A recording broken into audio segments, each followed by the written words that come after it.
Is it currently out, Rhino? Yes. Do you know, Tanya? I think I do. What is it? A Quiet Place. No? It's currently number 1 at the box office. Oh. So it's Inside Out 2? That's correct. Ah, okay. Good deal. It's still hanging in there. We hadn't seen it yet, but it's on our list of things to do. Yeah. To go see Inside Out. The girls want to see it, and I hear so many folks say, that's it. That's my brain. That's what it's like on a daily basis. And so, yeah. And, the best thing about this one, I mean, they did it a little bit in the first one where you see inside the brain of like the mother or whatever. But this one, they do a deep dive and they keep going into all the people's brains. It's really funny. Well, good deal. Yeah. Well, it's obviously has resonated. Yes. And it's doing well. But if you have seen it and want to see something else, what we got this week, Tanya? Yeah, so A Quiet Place Day 1 is out this weekend. Isn't it a horror movie-ish? Sort of. So this is the third of this series, but it's sort of a spin-off and a prequel. So I'm assuming you didn't see the other two. So A Quiet Place does not sound like anywhere I need to be. well, in this one, it's the same event that happens in A Quiet Place, but just in New York City. You follow a girl named Sam who is terminally ill.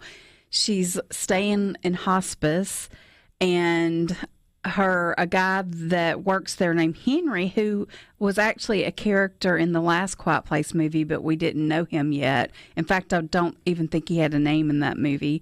But he appears in this movie as someone at hospice who convinces her to go on a field trip with everybody. They're going to get out. It's going to be good for her. But little does she know that there's going to be an invasion by these extraterrestrial creatures that same creatures we see in A Quiet Place and A Quiet Place 2. You know, they're blind. They can't swim. And so because of their blindness, they have super, super good hearing. So that's why you can't make a noise, because if they hear you, they're going to come get you. No, I will not be seeing this. But along the way, she meets an English guy who is a law student. And so together, they're trying to figure out, how to escape. And she has a cat who named Frodo, who steals the movie. I mean, what is it with cats and movies? I mean, they just keep showing up and seem to be who is the character training everybody these loves cats for movies. Yeah. Well, the funny thing, Lupita Nyong'o plays Sam, and of course she's a great actress. She's in the Black Panther movies. We met her. She won an Oscar for 12 Years a Slave, and so she's just a fantastic actress. But she asked whenever she was being cast in this movie, can we replace the cat with another animal?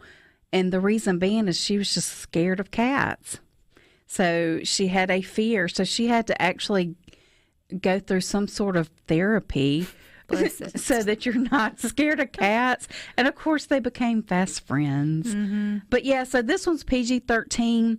To me, it's not as scary as the second two. You've got your jump scares. You've got all of your suspenseful moments. But yeah, I think this one is interesting. John Krasinski, who wrote and directed the first two, actually helped come up with the story and is a producer on this movie, but he did not write or direct it.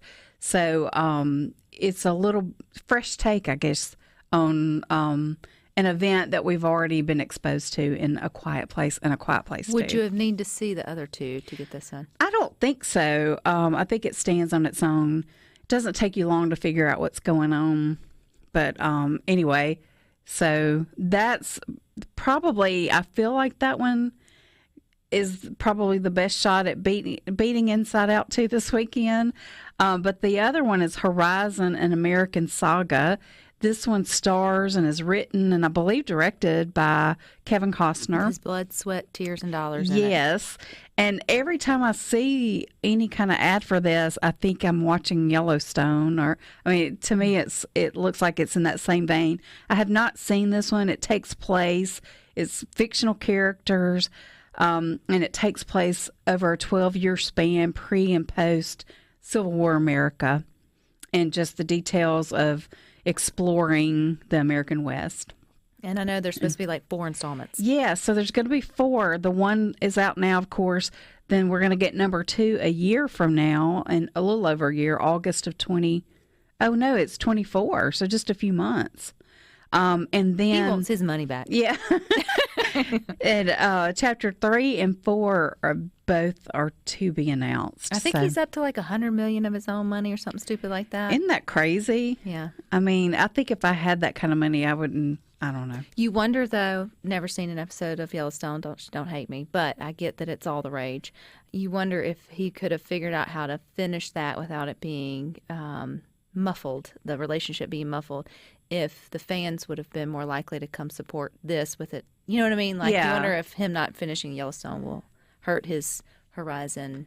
Yeah. 'Cause that is his audience. Right, exactly. So it'll be, I mean, But there's a part of me that hopes the man makes his money back. Oh, I do too. Because he I mean, really put it on the line. And he clearly cares about it, you know. Mm-hmm. And Waterworld didn't go so great for him, so I say that, but it's gone on to its own thing. Even though the movie itself was panned, it's like an attraction at Universal or Disney, one of those. So I'm sure he's still getting some money. Well, if folks get out and see it, it should be a good one. I feel like it should be one you might want to see. If you like the action, I think it's like a good Western if you're into that. Yeah, for sure. That'll be something you're into. And that's not my favorite genre. I'm not against it, but yeah, he's definitely got an audience. So Would your hopefully husband they'll go show see up. it? Yes. He watches Yellowstone, so I think he would enjoy it. Well, you Even should though take I know him. those are two different things, but They're not. yeah. Cowboy horse. Yeah. But we do have a couple of new things on Netflix this weekend.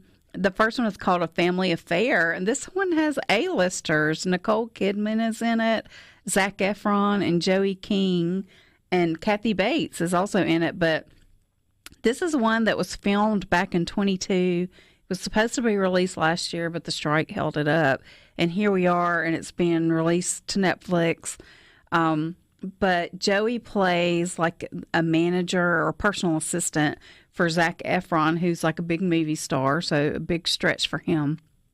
And her mother is Nicole Kidman, and her mother and Zach's character have an affair. So that's what it's Isn't this about. one that they said, and I don't know if they stole it or whatever from the other movie with the older lady and the younger guy? Oh, yeah. I want to say Once Upon a Time, but that's not it. It's got time in the title. Mm-hmm, that one. Yeah. That left such a lasting impression. Yeah, it could have been inspired by it. I mean, because we know that one was based on a book.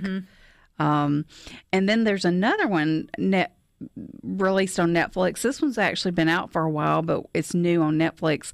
But it's called The Imaginary. And this is an Japanese animated film. And it's about an imaginary boy that can only be seen by his creator, who's a young girl. And unfortunately, this imaginary boy's life is all dependent on, or the imaginary friends in this movie can only live as long as their creator's memory. So it reminds me, I haven't seen this one, but just the description makes me think of the movie If. I mean, some parallels there. In that way. Was there that many imaginary friends out there? I know. I feel like, did I miss out? I Did I have did one? not. Don't remember? And now they're gone? I think I don't ever remember having one. I'm sure I did, but I do remember my cousin had one and my niece, and my niece would get very upset if you sat on. Sometimes her friend was sitting in your chair, and I don't remember that phase with my children yet. I know one's still going, but the other, if the 11-year-old comes home with one, I think we're going to have to have a call. Sort of past that. But it is sweet, and I do think people will resonate with it if that is the case. Yeah. So, what are we looking out for? Well, next weekend is Despicable Me 4. It actually comes out Wednesday, a little bit early for the 4th of July.